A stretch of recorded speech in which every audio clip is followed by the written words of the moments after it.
Bonjour et bienvenue dans The Gardener, le podcast Deep Tech qui donne la parole aux entrepreneurs et à leur technologie. Je suis Alexis Besdeberck, analyste chez Carotte Capital, fonds d'investissement early stage dans l'innovation. Aujourd'hui, nous accueillons Yacine Kabesh, CEO et cofondateur de Circuleg. Circuleg, c'est une start-up française qui revalorise des coproduits de l'industrie et ainsi développer l'économie circulaire à une échelle industrielle. Salut Yacine, comment tu vas ? Salut Alexis, merci pour l'invite et belle Je présentation. t'en prie, ça fait très plaisir de t'avoir. Est-ce que pour commencer, tu peux te présenter et nous parler de la genèse du projet ? Ok, avec plaisir. Une fois de plus, merci pour le podcast. Ça fait quelques temps que j'écoutais vos épisodes et donc du coup, ravi d'en faire partie. Donc je suis Yacine Kabesh, CEO et fondateur de Circuleg. Donc en fait, Circuleg est né pendant que j'étais en école d'ingénieur à AgroParisTech. Je travaillais sur un projet étudiant, pour être exact. En fait, j'avais fait un week-end startup. En fait, le principe du week-end startup, c'est que tu viens travailler pendant un week-end sur un projet que tu as ou que tu n'as pas en amont. Et donc, j'étais venu avec des amis. Le thème, c'était l'économie circulaire. C'était co-organisé AgroParisTech et Polytechnique. Et nous, on n'avait pas de projet. On a regardé juste tout simplement la France est les premiers producteurs de quoi. Et à ce moment-là, on s'est rendu compte qu'on était les premiers producteurs d'œufs en Europe. Donc, on s'est dit, bon, l'œuf, la coquille, il y a du carbonate de calcium, on va en faire quelque chose de ce déchet-là. Et donc on est venu pendant le week-end, on a travaillé sur ce projet-là. On a remporté le week-end startup. Et voilà, ça s'est arrêté là. C'était plus pour le fun, etc. Donc on l'a mis en suspens. On a juste remporté quelques euros qui nous ont juste permis de se payer des coûts, clairement, dans la vie étudiante. Et en fait, un an après, j'étais en césure. Je faisais un stage en finance. Et quand t'es pas staffé chez le client, j'avoue que parfois tu peux t'ennuyer un peu. Et donc du coup, à ce moment-là, j'ai commencé à repenser au projet qu'on avait lancé pendant ce week-end-là. Et je voulais juste valider quelques hypothèses qu'on avait pu poser parce que pendant un week-end, tu te doutes bien, mais on pose quand même beaucoup d'hypothèses. Donc j'ai commencé par contacter les directeurs de casserie. Qu'est-ce qu'une casserie ? C'est là où on récupère nos coquilles d'œufs aujourd'hui. En fait, dans l'industrie agroalimentaire, qui est les industries classiques qu'on peut connaître, Danone, Brossard pour les citer, quand ils ont besoin d'œufs, ils vont pas casser eux-mêmes les œufs. Ils vont acheter des bidons de blanc, des bidons de jaune à d'autres industries qui sont en amont, qui s'appellent les casseries. Et donc là, j'ai commencé à contacter différents directeurs de casseries. Je leur ai demandé ce qu'ils faisaient de leurs coquilles d'œufs. Et coup de chance, en fait, ils faisaient pas grand-chose de leurs coquilles d'œufs. C'était même un gros problème pour eux. Donc c'est un premier directeur de casserie d'abord qui m'avait dit ça. J'ai vu une opportunité et je me suis dit, bon, on va essayer de voir si cette opportunité elle est partagée par tous. Du coup, j'ai contacté tous les directeurs de casserie et ils m'ont tous dit qu'en fait, il y avait un vrai besoin. Et c'est là, grosso modo, qu'est né le projet. D'accord. Donc vous récupérez des coquilles d'œufs. Qu'est-ce que vous en faites concrètement après ? Clairement, en fait, pour vraiment reprendre la genèse, on voulait juste valoriser le carbonate de calcium. En fait, c'est du calcium. La coquille externe elle est composée majoritairement de carbonate de calcium. Donc on voulait même la réintroduire pour les poules pondeuses. Donc en fait, faire l'économie circulaire la plus noble possible. Et initialement, on s'est confronté à des problèmes de rentabilité du projet parce que la filière animale, c'est des prix qui sont quand même très tirés vers le bas. Et c'est à ce moment-là qu'on a découvert qu'en fait, il y avait la petite membrane à l'intérieur qu'on peut tous voir quand on écale un œuf ou quand on casse un œuf. On s'est dit, c'est quoi ce truc ? Il y a quoi à l'intérieur ?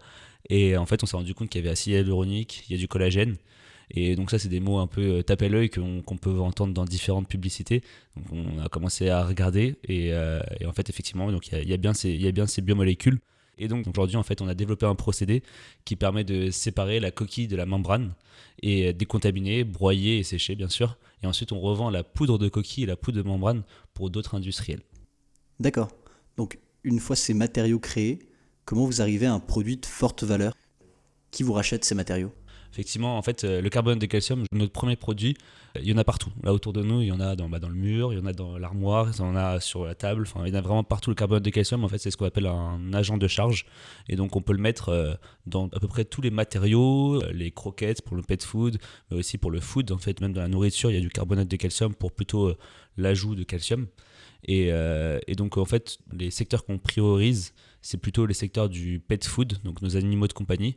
Secteur de la cosmétique aussi parce que en fait on peut utiliser le carbonate de calcium comme exfoliant, c'est-à-dire en fait c'est pour enlever les peaux mortes et aussi les matériaux. En fait, c'est toutes les industries qui cherchent à avoir des ingrédients biosourcés, recyclés et décarbonés. Je dis toujours en rigolant mais en le pensant que en fait on n'a pas inventé l'eau chaude, mais par contre on arrive au bon moment. C'est-à-dire que en fait c'est maintenant qu'on veut réindustrialiser la France, c'est maintenant qu'on pousse l'économie circulaire et c'est maintenant qu'on se soucie aussi de notre sourcing. Donc il n'y a plus qu'à. D'accord. Tu parlais du sourcing. Initialement, d'où viennent ces matières qu'on utilise en France ? Ouais. Donc aujourd'hui, en fait, le carbonate de calcium provient majoritairement, aussi même pour pas dire de la totalité, des carrières de calcaire. On propose une alternative plus éthique et plus environnementale. D'accord. Tu nous as déjà parlé de la coquille et des usages qu'on peut en avoir. Est-ce que tu peux nous en dire plus sur les différents éléments que vous vendez ?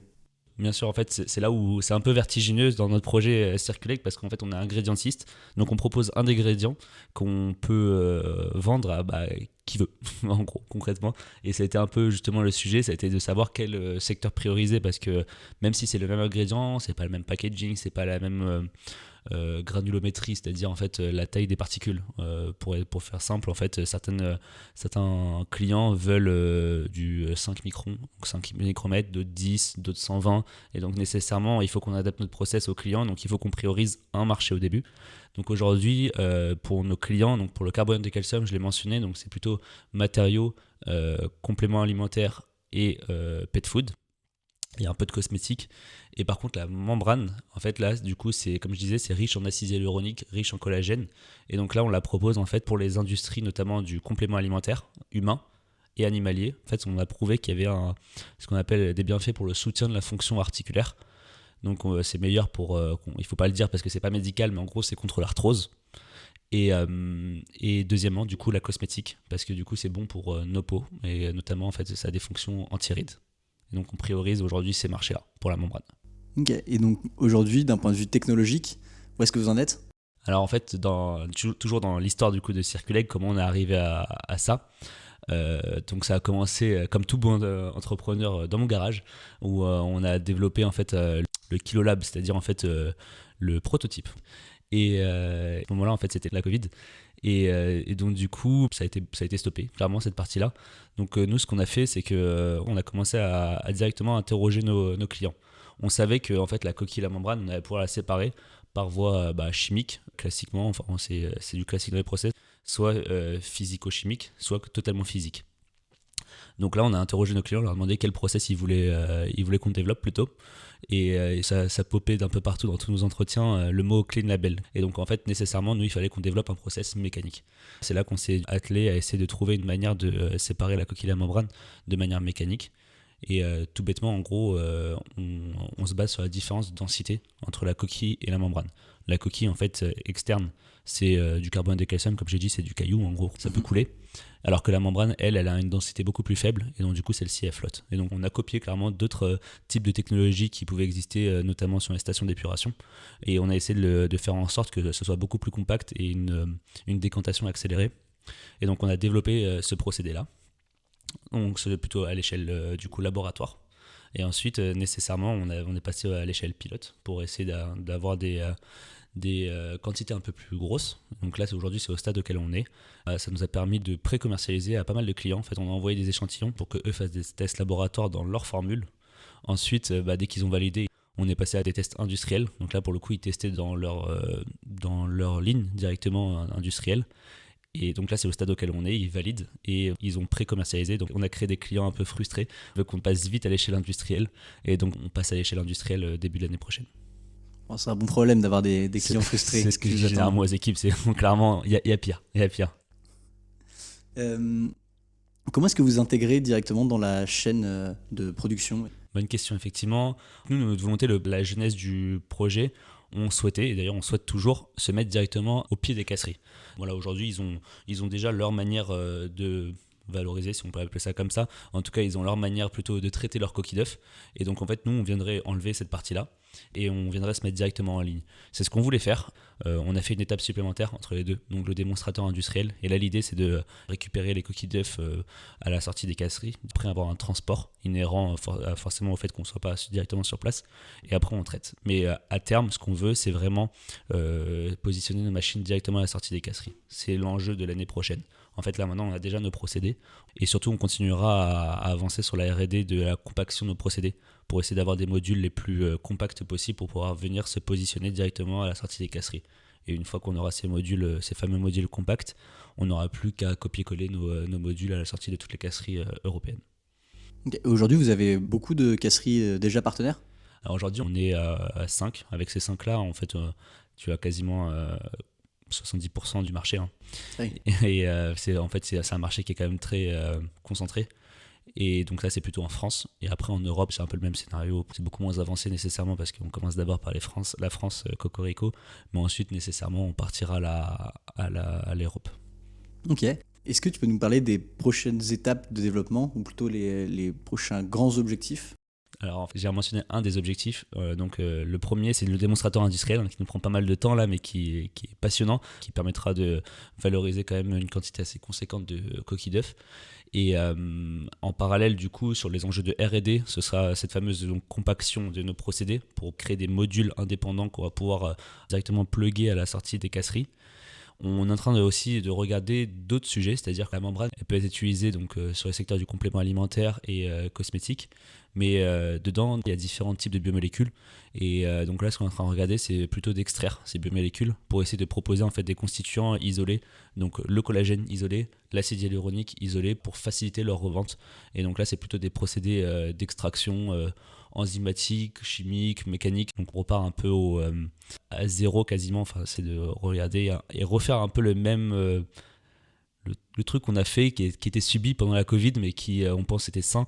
C'était le fait d'abord demander aux clients. On leur dire voilà, on a 3 types de procédés. Qu'est-ce que vous préférez? Donc voilà, on repart là-dessus sur cette extraction. Okay. Et après, le monde est rempli de coproduits.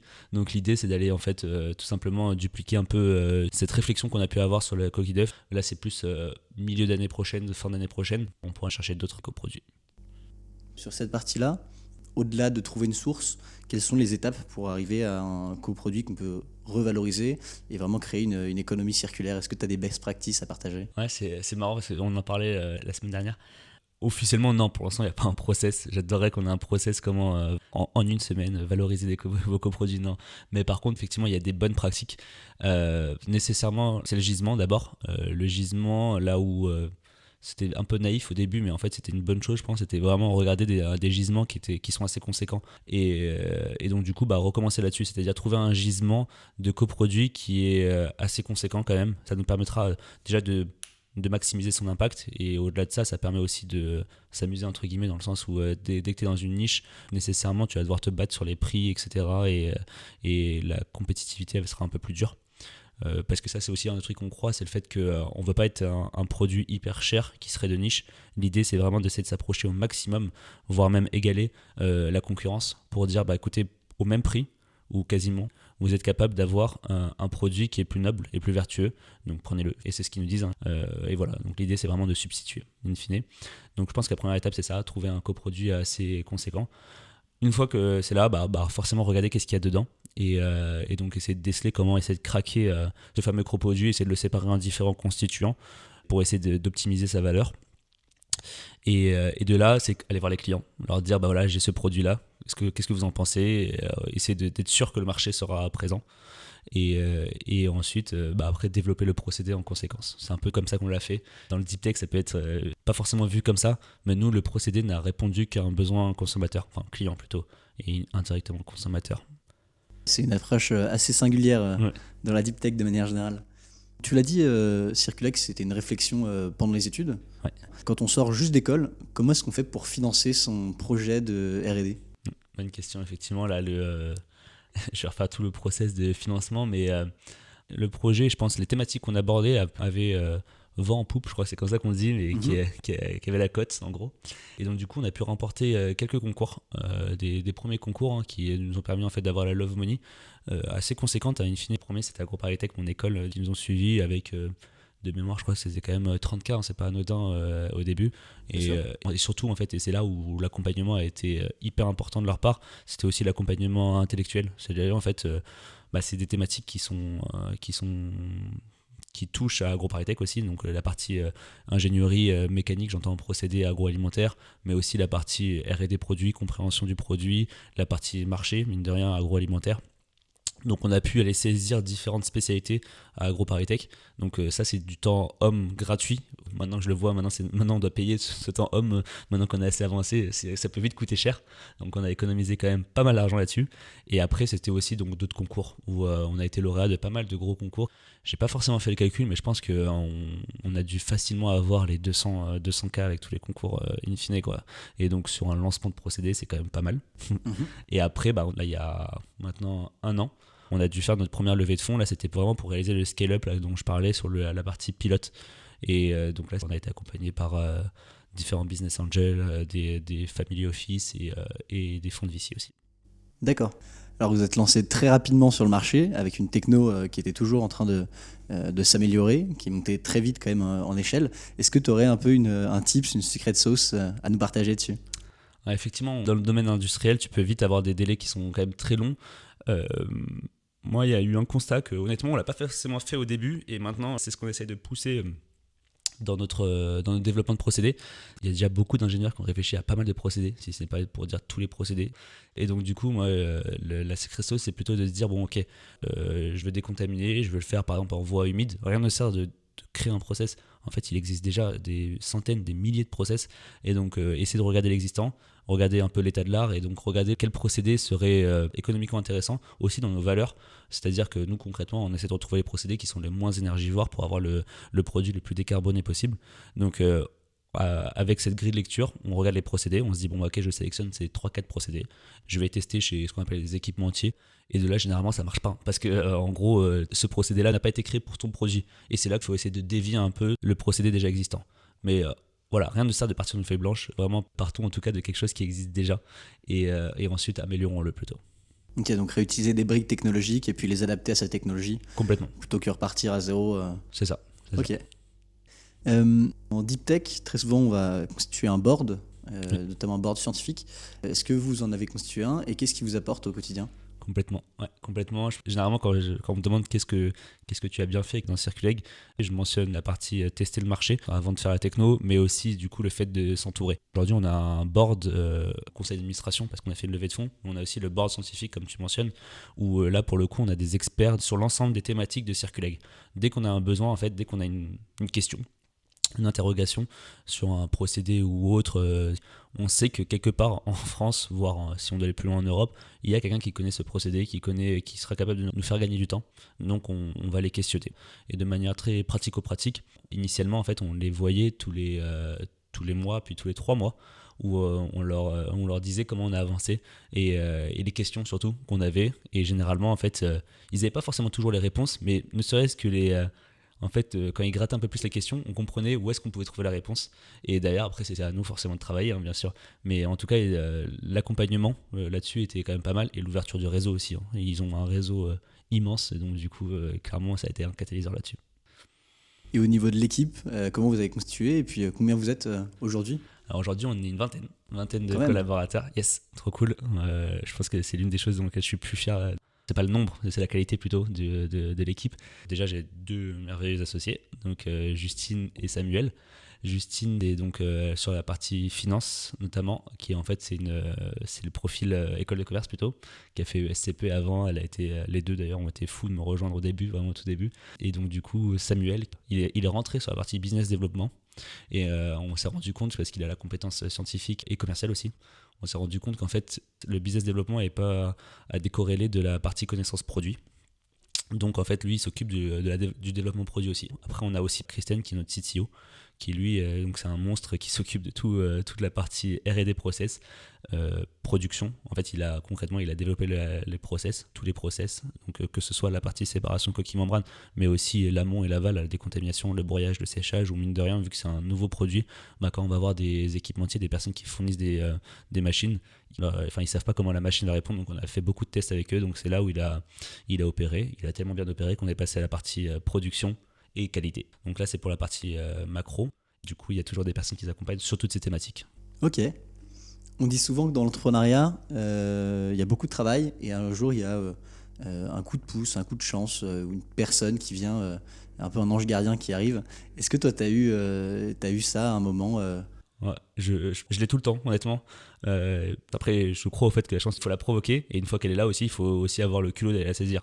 La première chance, en fait, c'est au tout début. Là, je ne l'ai pas mentionné, mais en fait, c'est le premier directeur de casserie à qui j'ai parlé qui m'a dit, en fait, donc, comme tout étudiant qui se doit quand il fait une césure, je voulais faire ma première partie de césure en en France pour me faire un peu d'argent. C'est pour ça que je suis allé dans la finance.